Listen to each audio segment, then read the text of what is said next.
Inquiring minds want to know how you got invited to go onto the Conan O'Brien show.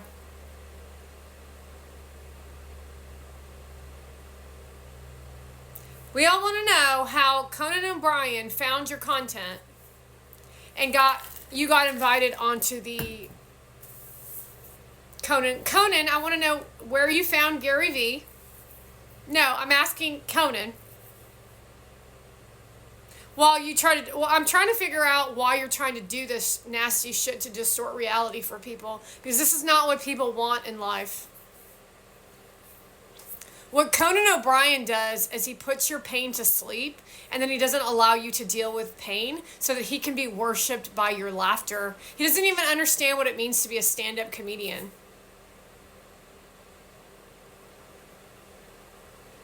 No, we're talking modern day. I don't know what it was like back then. I really honestly was living a pretty darn good life. However, I'm being told that my life fucking sucked. That all the people that I surrounded myself with were fucking evil as shit. So I'm a little confused by all of that, considering that my perception of what I was dealing with in life was fucking phenomenal. I was dealing with pieces of shit every fucking day, didn't let it bother me. Living a laughing, loving life where I even watched people like Conan O'Brien who didn't bother the shit out of me like you do now. My next question for you, Gary Vee, is why would you do this whatever this thing is you're doing with Monovan, why would you do this to somebody? Why would you take an educated person like myself, who has years of education in 5-star, 5-diamond service when it comes to education in wine, when it comes to working with the wealthiest of Republicans, the wealthiest, billionaires even, who gave upstanding service. For years of my life, I've waited on those people while they supported me in the sense of, you can do it, when I went to dental school. However, they didn't even want to give me a job, which is what you would think someone would do when you see potential in someone. I guess it never crossed their minds. You might want to consider that you missed out on a really big opportunity to not hire me. Not to mention I gave their dining experience a 5-star, 5-diamond service skills. Yet you decide to take Monovan to Fly Fish Club.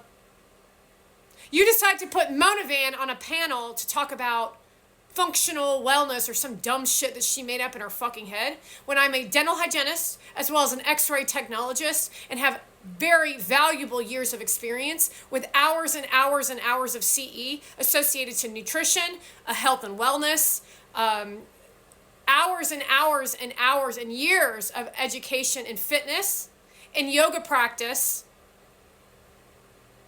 Fitness, literally a bodybuilding winner, a winner of a bodybuilding show. I do not care about how you feel about my personality. This personality is a direct reflection of the way you behave. You seem to think it's okay for Gary Vee to speak like this. It's because I'm too busy talking over the noise because you're too busy trying to look up Mona Van's skirt while she waves around as she erotically sits with her diamond ring in her blank-ass apartment while Gary Vee says, "Yum, babe, I like carrots too." Not to mention the humor level of what I'm able to create on a normal level of American. So Americans have decided to turn their back on Americans, think that women who are fake mothers and fake individual, they're like literally the fakest people I've ever seen in my life. Yet for some reason, I'm not getting through to your brain that that bitch is a fucking fraud. That is a fraud. That Charlie D'Amelio is a fraud. That Kim Kardashian is a fraud. That Squawk Box is a fraud. That you're all motherfucking frauds and you just continue to produce money. Continue to travel the globe and win in your successes of life as you work with weird-ass people from Mexico, where you bring up that you're interested in eating clean and that your fiance Mona And you consistently bring up her weird ass personality and her weird ass name to deteriorate people's lives, to close down entrepreneur businesses. However, there's been no one, not one person in your entire career that I have now seen that is worthy of being a real entrepreneur, including Mark Cuban. Think about that for a second. Literally, you all have turned your back on being a human being and have done nothing more than chase money and sell us out to China from the What Not app.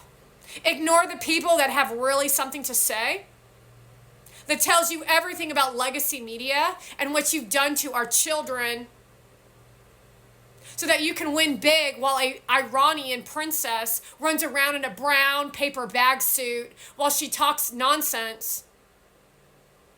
Look at my diamond, everybody. Look at my rich boyfriend, everybody. Look at me on another trip. I'm in Miami, everybody.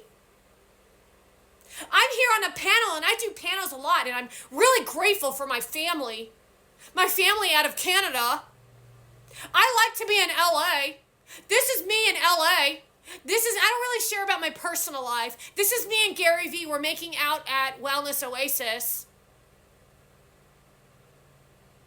While you brag about being on what? Conan O'Brien? Why aren't you helping me, Conan O'Brien? Why aren't you helping me, George Clooney? You proclaim to want to help Americans. So what you're doing is you're looking at me. I'm a fucking American. I'm the American, folks. Not sure the disconnect in reality of what you think an American is. I don't give a shit if your family was migrants or immigrants or whatever the fuck you want to call yourself. I am the fucking American. And the fact that you don't stand by Americans because you'd rather live in the fantasy world of a fucking Russian or a fucking Persian while they disrespect America and they open the doors to other fucking countries to allow their fucking nasty fucking energy onto our fucking land so that you can make money off of a kid's toy called VeeFriends so that she can spread eagle her legs so that he can rub her clit in front of all your faces and all you fucking do is cheer that shit on? While you disrespect me to my fucking face at VCon 2024? Excuse me, VCon 2022. Don't forget about VCon 2023. And we all will never forget what you did to me at VCon 2024, where you had her stand in the front row while she waved to the audience and said, "We are so engaged, everybody." Always making sure that you bring her name up to create unrest with the unwillingness of your so-called fan base, while you give Peg Moore and all these other weird-ass people opportunity to grow as, what, their breakthrough session of being a terrorist on the planet. Never once have any of you done anything for anyone else and then proclaim that you only do for other people. That's the crazy part. All of you proclaim to always be doing for others while you say, well, you need to be more selfish. You need to go do things for yourself, these women say. Take a look at your Instagram accounts, people. You're nothing more than people who piss and shit just like everybody else, but you better fucking believe that they're going to try to create a coating off of Shoe Chew where Valeria can wear her bra. Yesterday to get a coffee, and the girl before me ordered a cappuccino with whole milk. It stopped me at my tracks. Wow, the judgment is incredible, isn't it? But you're the one talking about milk with your boobs hanging out in a bra. And that's the education that everyone's so excited about at Wellness Oasis, isn't it?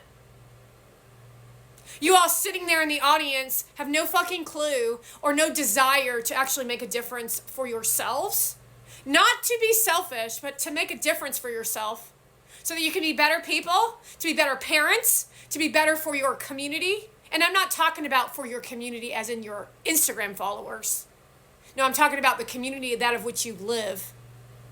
Your dreams don't matter to anyone else because they're yours, which means that your dreams are stupid because nobody really is interested, which is why you have to wear a bra, why you have to convince, and why you have to manipulate. And that's not real business. That's not entrepreneur. And buying from China and then capitalizing off sweatshop workers ain't a business either. And my promise to you is that I will expose all of you, Kim Kardashian, who work in that department.